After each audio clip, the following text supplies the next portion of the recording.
Hi there, welcome back. This is the 8th video in the Maui Golf Vacation series. If you've missed any of the previous videos, I'll put a link to those videos in the description below. So far we visited South Maui, West Maui, and Upcountry Maui, and today we are going to Central Maui. The Dunes course is located not far from the Ka'alui Airport. It's about 26 minutes from Wailea.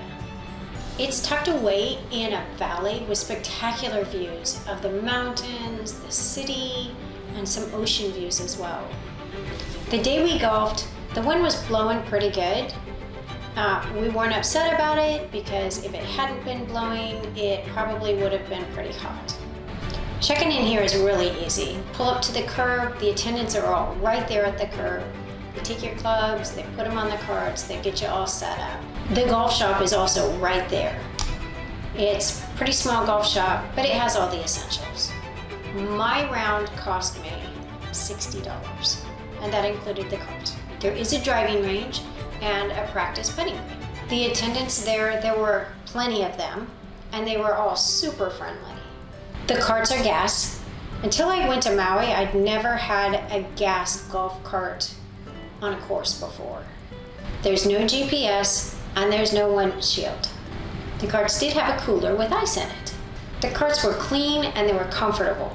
What made it really fun to have the gas golf cart was there's a couple of holes that have some serious elevation drop, which makes it fun with the gas golf carts.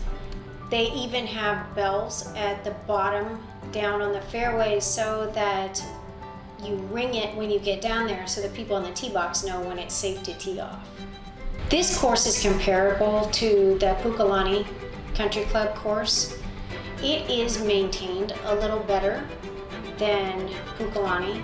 The fairways were great. The greens actually, they were so nice that one of the people I was golfing with thought that it was AstroTurf when we first got to the green on hole 1. The bunkers, not so much. Really wasn't any sand in them. It was pretty hard dirt. And so luckily we avoided the bunkers for most of the day. And there weren't very many water hazards, so that was great. The beauty of this course is that it lies in this natural setting. It doesn't have any palm trees, which you would expect in Hawaii, but it does have sheet oak trees, which are what I thought looked a lot like a willow tree. And it's really a beautiful setting. The views are different on this course. I think it's amazing. On the mainland, you have to drive quite a ways to get different terrain, but on Maui, 15 minutes and you're in a completely different environment. There are restrooms throughout the course, and I will put a link to the scorecard in the description below. The course has a very nice clubhouse. It has a restaurant inside called Cafe Ole. Unfortunately, we didn't have time to stop and have lunch, but it looked really nice. The Yelp reviews are good. They're 4 out of 5 stars. And next time I will stop and have lunch in the clubhouse, because I will definitely play this course again. Don't forget to give me a thumbs up if you like this video. This is what keeps me in the algorithm, so I appreciate your thumbs up. And subscribe. As I told you in my last video, I'm going to do something a little different. I'm not going to do a sightseeing tour today. I'm going to talk to you about how you can make sure that your short-term rental is a legit rental. I recently came across a story where a family of 17, which included babies, all went to Maui, and when they got there, they were surprised with a notice on the door of their rental. They were desperately reaching out to folks on social media trying to find a replacement place to stay. You don't ever want this situation to happen to you, no matter where you go. I'm going to give you some tips on how to prevent it. The first thing to remember is that a short-term rental, no matter where you book it, it is someone's home. There is always a possibility that the owner can cancel your reservation. If you book it through a reputable booking site, they will do everything they can to persuade the owner not to do that.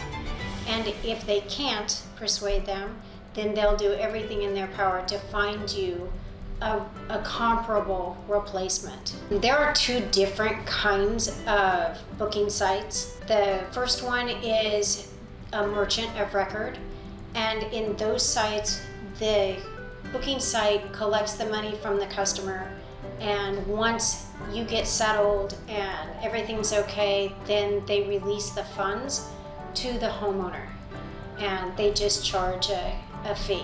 If you run into a situation like the story I told you of that family, a merchant of record, of course, would refund your money. They would try and find you another place to stay, and they would have lots of choices to choose from. The second is where the homeowner receives the funds and then they pay a fee to the booking site. This site makes it critical that you do some due diligence, because you want to make sure the owner is using a reputable property management company.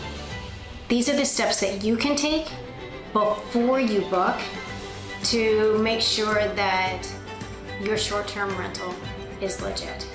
Number one, don't ever book on a Craigslist or Facebook Market or any of those sites, because what crooks do is they go on to the official booking sites and they'll copy a property and then they'll put it up on these other sites. And so you definitely want to make sure that you're going through a legit short-term rental booking site. Number two, never pay with anything other than a credit card. This totally protects you. If they're asking you to wire money or Venmo money or Zelle money, don't do it. If they refuse to let you use a credit card, then don't pick that property. Number three, don't ever rent a property that has less than 10 reviews. And hopefully it would have a lot more than 10, and they're good reviews. Number four, read the cancellation policy. It's so critical that you read that cancellation policy before you book. These are the steps that you would take once you have booked the property and you have a physical address, especially if you've booked it way in advance.